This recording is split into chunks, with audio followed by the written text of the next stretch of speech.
Today I want to share with you guys how to make comfrey healing salve. Comfrey is also referred to, or was referred to a long time ago, as a knit bone, and it's a wonderful plant that I grow in my garden. It's used for different things. It can be used for fertilizer.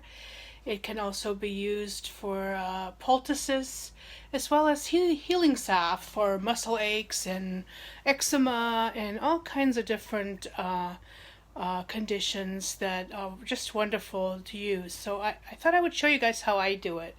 There's lots of YouTube tutorials on the web about how to do it, but here's how I do it. And I'm not going to take you out to my garden and show you where it's grown. Maybe I'll post some pictures at one point and post the website where I have the healing salve noted. But let me just start with you guys, show you what I do once I pick it. Once I pick comfrey, I wash it a couple of times in water. Best grow outside. It's got like a consistency of very fine hairs in the back, and it can be a little irritating to the skin at first when you're picking it. But just wear gloves if that bothers you. I've learned how to deal with it. It doesn't bother me. It's not like stinging nettles, but it does have the consistency of little, it could be a little irritating to some people. So I wash it. This is what it looks like. It's a beautiful plant that usually blooms purple. So I wash it a couple of times and then I spin dry it. I don't think you have to do it, but that's how I do it. And then what I do next, I cut it up in little pieces such as this, and then I put it in little jars like this. Just pack them full. You want to leave a little bit of space so that you can still pour the coconut oil in it, and some people use just regular olive oil. I use coconut oil just because it feels wonderfully, and it's actually very soothing to the skin, and it in itself has also healing properties. And I'm doing this one-handed, so it's extremely hard to do. But anyway, so I put it in a jar just like this, if you can see it. And then I have taken some coconut oil, and you can get coconut oil on Mountain Herb. This is one that I use. Let me show you some other one that I order off of Mountain Herb. This is another one. It's a wonderful brand. And what it does, it comes in buckets such as these, or jars. And then you need to solidify it with liquefy it with low heat. And it turns out to almost like an oil type consistency. And then I pour it into the jar until it's covering the comfrey. About like that. I'm not going to pour this totally full because I still want to put some comfrey in here, just for the sake of showing you guys. This is how I do it. And I cover it until it's totally covered. This is not covered yet, but because I'm going to put some more comfrey in here. And then I take it to, I have like a, what is this, a crock pot? Yeah, comfrey. You've never heard of comfrey? Oh my gosh, it's like the best thing on earth. I grow it in my garden, and it's I make it for people. People are asking me to sell it to them, but I can't because of the FDA guidelines.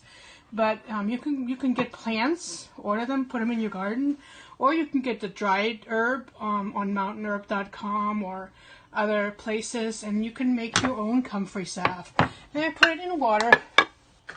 I put the lid on like this, and I put it in water, and I put my heat on, just on keeping warm. On the crock pot, there's like low, high, or like warm. If you put it on low, it actually almost starts cooking, and you don't want to do that because you destroy the wonderful properties that comfrey has in itself. And after about, I want to say, some people say 3 hours, but I leave it in here for 3 days. And I just every once in a while kind of shake it around a little bit. And after 3 days, I pour it off on a sieve and on maybe a, what do you call it, a cloth or some kind of you know, usually a sieve is enough. You know, you can strain it so it's totally pure, but I don't really mind little pieces. And then after that, I put it in a double boiler, and I'm going to actually make a video of that after 3 days to show that portion. But I add things such as vitamin E oil, which you can also get on mountainherb.com or other sites. And I put a little bit of lavender in for smell. You don't have to do that. Or any kind of fragrance, whatever you have on hand, just to make it smell a little bit better, because Comfrey has a distinctive smell.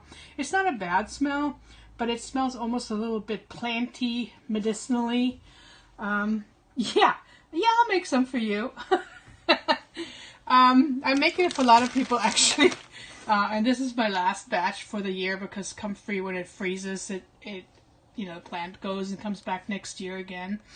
But to solidify the salve, I put a little bit of beeswax, and it comes in little, like these little portions. It's wonderful stuff. And I have the proportions all on how to make it. I have it on my website. I'll post that at a later time on our site.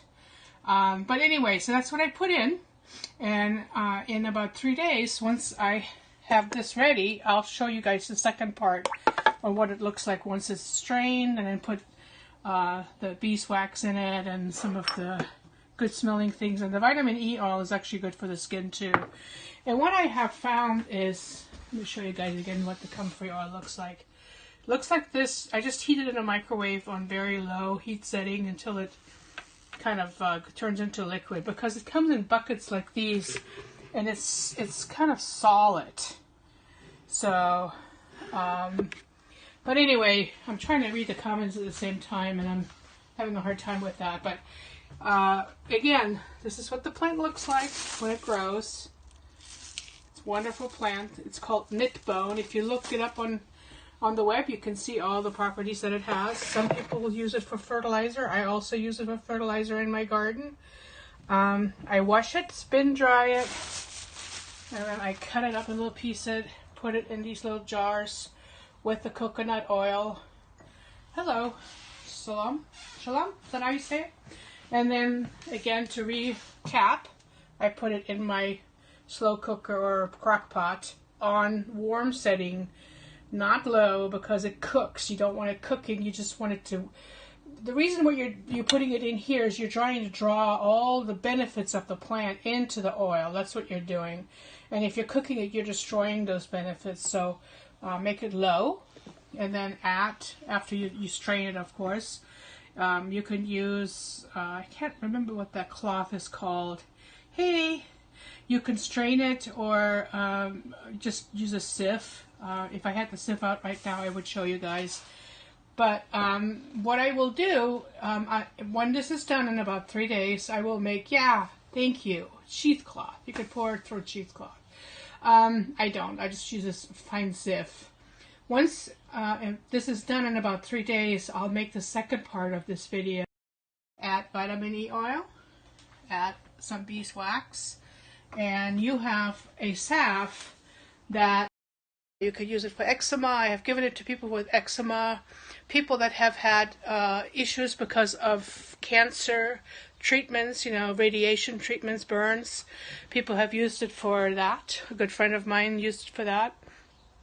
A work colleague has used it on their children for eczema that they couldn't get rid of. I use it almost daily. I want to say, if not several times a day, because I have muscle aches when I work in the garden. I get, sore joints and muscles. It's wonderful, wonderful healing. Some people make poultices out of it, and they take the plant and they cut it small and actually put it in a Vitamix blender and make a paste out of it and put it on areas that need healing, such as a broken bone or a sprain, bruises, all different types of applications. But look it up. It's God's gift to us for healing. And since I'm in healing, this is just one of my little things. And another thing, since the season is here, the next thing I'm going to show you guys is probably how to make elderberry juice.